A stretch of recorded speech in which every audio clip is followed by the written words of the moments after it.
Welcome to the Enchanted Library, where we turn the pages of books, beautiful and old, living and magical. It's time to curl up, get cozy, and join us on an adventure.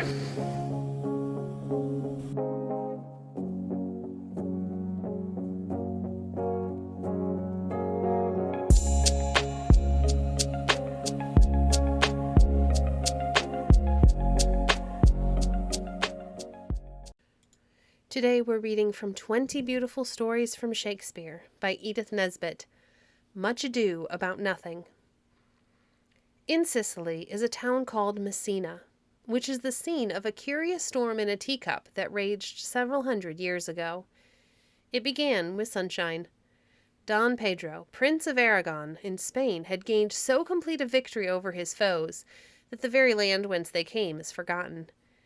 Feeling happy and playful after the fatigues of war, Don Pedro came for a holiday to Messina, and in his suite were his stepbrother, Don John, and two young Italian lords, Benedict and Claudio. Benedict was a merry chatterbox, who had determined to live as a bachelor. Claudio, on the other hand, no sooner arrived at Messina than he fell in love with Hero, the daughter of Leonardo, governor of Messina. One July day, a perfumer called Borachio was burning dried lavender in a musty room in Leonardo's house, when the sound of conversation floated through the open window. "Give me your candid opinion of Hero," Claudio asked, and Borachio settled himself for comfortable listening. "Too short and brown for praise," was Benedict's reply, "but alter her color or height, and you spoil her." "In my eyes she is the sweetest of women," said Claudio. "Not in mine," retorted Benedict, "and I have no need for glasses. She is like the last day of December compared with the 1st of May if you set her beside her cousin. Unfortunately, the Lady Beatrice is a fury." Beatrice was Leonardo's niece. She amused herself by saying witty and severe things about Benedict, who called her Dear Lady Disdain. She was wont to say that she was born under a dancing star, and could not therefore be dull.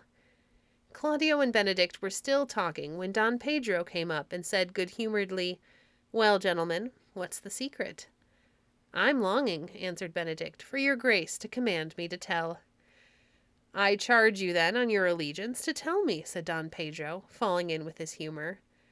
"I can be as dumb as a mute," apologized Benedict to Claudio, "but his grace commands my speech." To Don Pedro he said, "Claudio is in love with Hero, Leonardo's short daughter." Don Pedro was pleased, for he admired Hero and was fond of Claudio. When Benedict had departed, he said to Claudio, "Be steadfast in your love for Hero, and I will help you to win her. Tonight her father gives a masquerade, and I will pretend I am Claudio, and tell her how Claudio loves her, and if she be pleased, I will go to her father and ask his consent to your union. Most men like to do their own wooing, but if you fall in love with a governor's only daughter, you are fortunate if you can trust a prince to plead for you." Claudio then was fortunate, but he was unfortunate as well, for he had an enemy who was outwardly a friend. This enemy was Don Pedro's stepbrother, Don John, who was jealous of Claudio because Don Pedro preferred him to Don John. It was to Don John that Borachio came with the interesting conversation which he had overheard. "I shall have some fun at that masquerade myself," said Don John when Borachio ceased speaking. On the night of the masquerade, Don Pedro masked and pretended he was Claudio, asked Hero if he might walk with her. They moved away together, and Don John went up to Claudio and said, "Señor Benedict, I believe?" "The same," fibbed Claudio. "I should be much obliged then," said Don John, "if you would use your influence with my brother to cure him of his love for Hero. She is beneath him in rank." "How do you know he loves her?" inquired Claudio. "I heard him swear his affection," was the reply, and Borachio chimed in with, "So did I too." Claudio was then left to himself, and his thought was that his prince had betrayed him. "Farewell, Hero," he muttered. "I was a fool to trust to an agent." Meanwhile, Beatrice and Benedict, who was also masked, were having a brisk exchange of opinions. "Did Benedict ever make you laugh?" asked she. "Who is Benedict?" he inquired.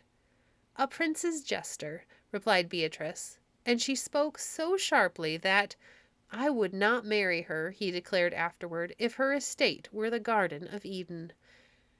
But the principal speaker at the masquerade was neither Beatrice nor Benedict. It was Don Pedro, who carried out his plan to the letter, and brought the light back to Claudio's face in a twinkling, by appearing before him with Leonardo and Hero, and saying, "Claudio, when would you like to go to church?" "Tomorrow," was the prompt answer. "Time goes on crutches till I marry Hero." "Give her a week, my dear son," said Leonardo, and Claudio's heart thumped with joy. "And now," said the amiable Don Pedro, "we must find a wife for Señor Benedict. It is a task for Hercules." "I will help you," said Leonardo, "if I have to sit up 10 nights." Then Hero spoke. "I will do what I can, my lord, to find a good husband for Beatrice." Thus, with happy laughter, ended the masquerade, which had given Claudio a lesson for nothing.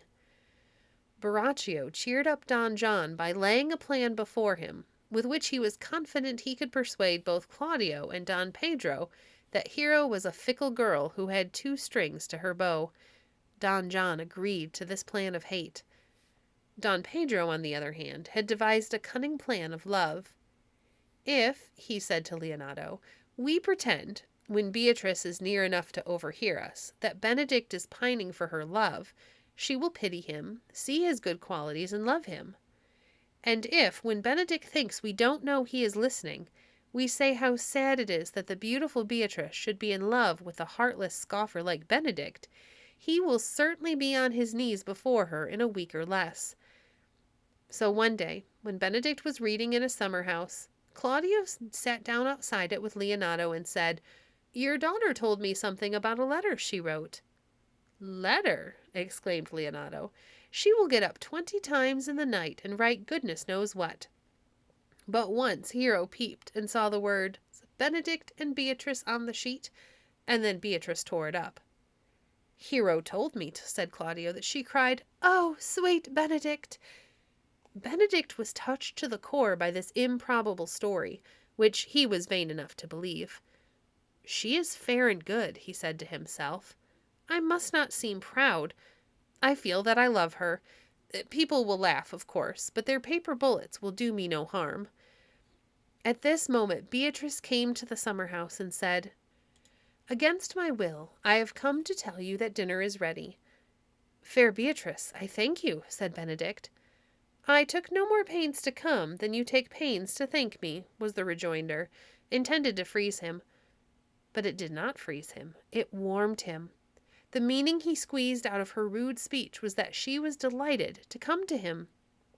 Hero, who had undertaken the task of melting the heart of Beatrice, took no trouble to seek an occasion. She simply said to her maid Margaret one day, "Run into the parlor and whisper to Beatrice that Ursula and I are talking about her in the orchard." Having said this, she felt as sure that Beatrice would overhear what was meant for her ears, as if she had made an appointment with her cousin. In the orchard there was a bower, screened from the sun by honeysuckles, and Beatrice entered it a few minutes after Margaret had gone on her errand. "But are you sure," asked Ursula, who was one of Hero's attendants, "that Benedict loves Beatrice so devotedly?" "So say the prince and my betrothed," replied Hero, "and they wished me to tell her, but I said, 'No, let Benedict get over it.'" "Why did you say that?" "Because Beatrice is unbearably proud. Her eyes sparkle with disdain and scorn. She is too conceited to love.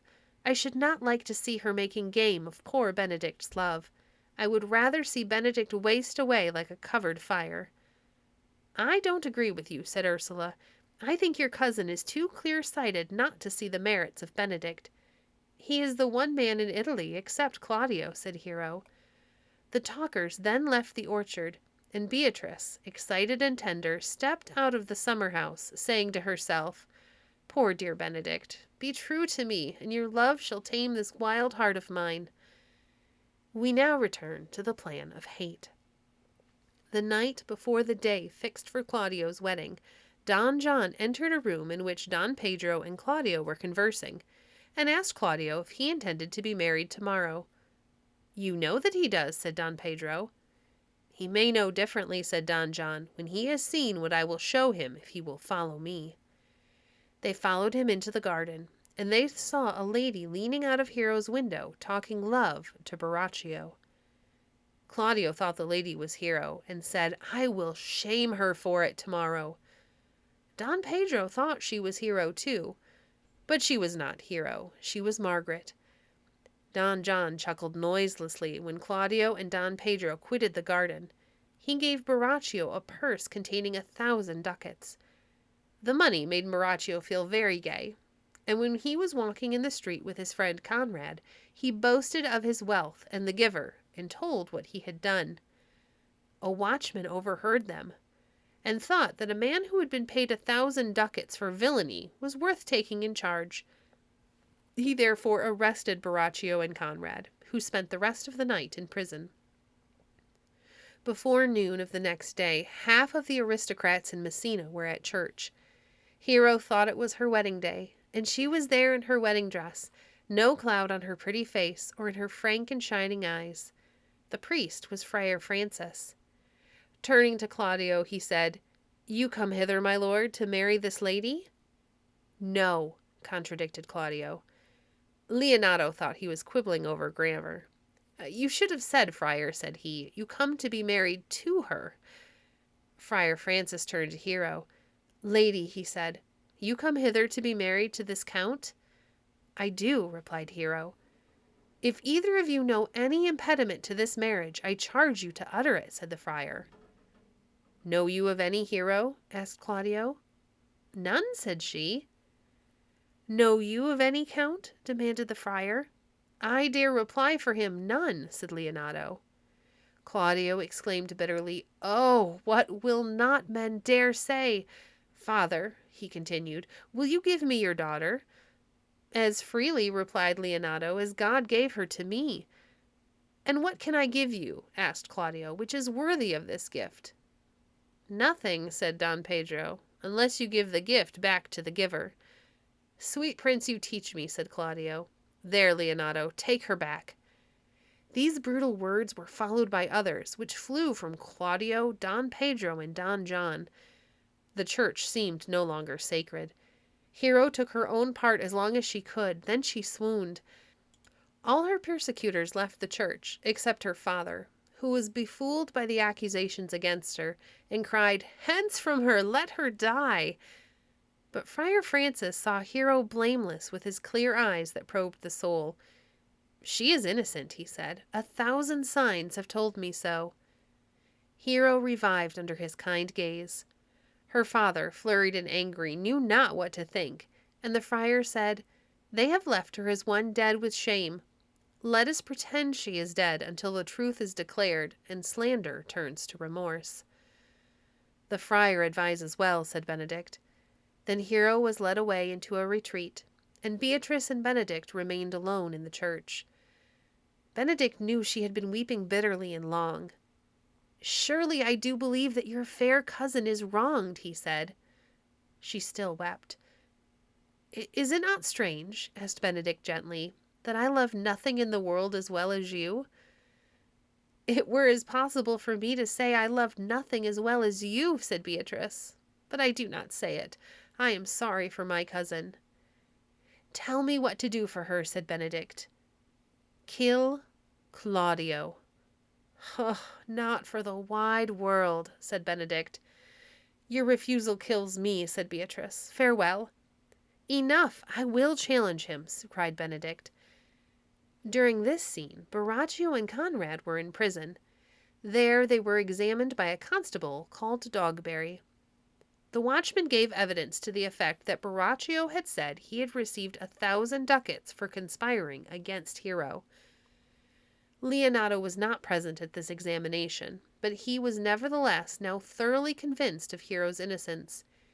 He played the part of bereaved father very well, and when Don Pedro and Claudio called on him in a friendly way, he said to the Italian, "You have slandered my child to death, and I challenge you to combat."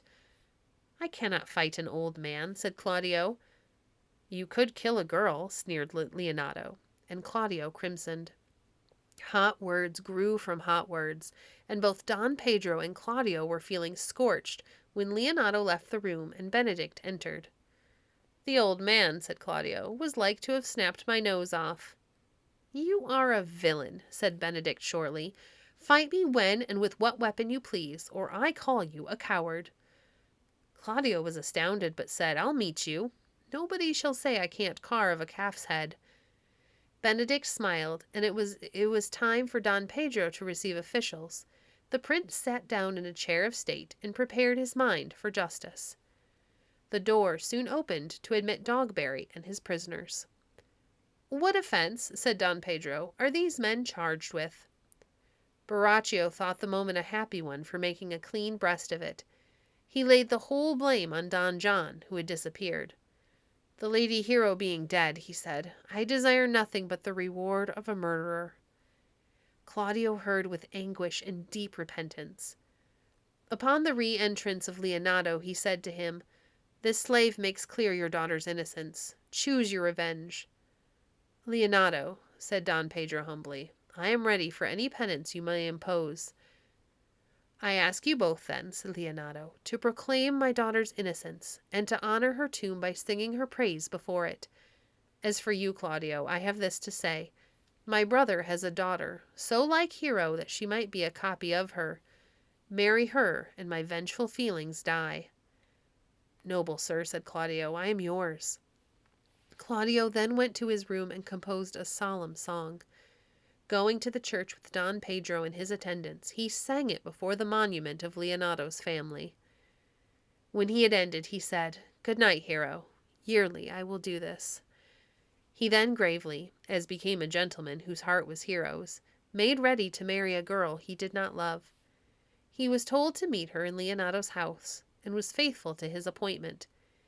He was shown into a room where Antonio, Leonato's brother, and several masked ladies entered after him. Friar Francis, Leonato, and Benedict were present. Antonio led one of the ladies toward Claudio. Sweet, said the young man, let me see your face. Swear first to marry her, said Leonato. Give me your hand, said Claudio to the lady. Before this holy friar I swear to marry you if you will be my wife. Alive, I was your wife, said the lady as she drew off her mask. Another Hero, exclaimed Claudio. Hero died, exclaimed Leonato, only while slander lived. The friar was then going to marry the reconciled pair, but Benedict interrupted him with, Softly, friar, which of these ladies is Beatrice? Hereat Beatrice unmasked, and Benedict said, You love me, don't you? Only moderately, was the reply. Do you love me? Moderately, answered Benedict. I was told you were well nigh dead for me, remarked Beatrice. Of you I was told the same, said Benedict. Here's your own hand in evidence of your love, said Claudio, producing a feeble sonnet which Benedict had written to his sweetheart. And here, said Hero, is a tribute to Benedict, which I picked out of the pocket of Beatrice. A miracle, exclaimed Benedict. Our hands are against our hearts. Come, I will marry you, Beatrice. You shall be my husband to save your life, was the rejoinder. Benedict kissed her on the mouth, and the friar married them after he had married Claudio and Hero. How is Benedict the married man? Asked Don Pedro. Too happy to be made unhappy, replied Benedict. Crack what jokes you will. As for you, Claudio, I had hoped to run you through the body. But as you are now my kinsman, live whole and love my cousin. My cudgel was in love with you, Benedict, until today, said Claudio. But come, let's dance, said Benedict. And dance they did. Not even the news of the capture of Don John was able to stop the flying feet of the happy lovers. For revenge is not sweet against an evil man who has failed to do harm. Thank you for joining us today. If you enjoyed today's episode, please leave a review on your favorite podcast platform and share our podcast with a friend. Visit our website at www.enchantedlibrary.net to see our past books or to connect with us on Facebook.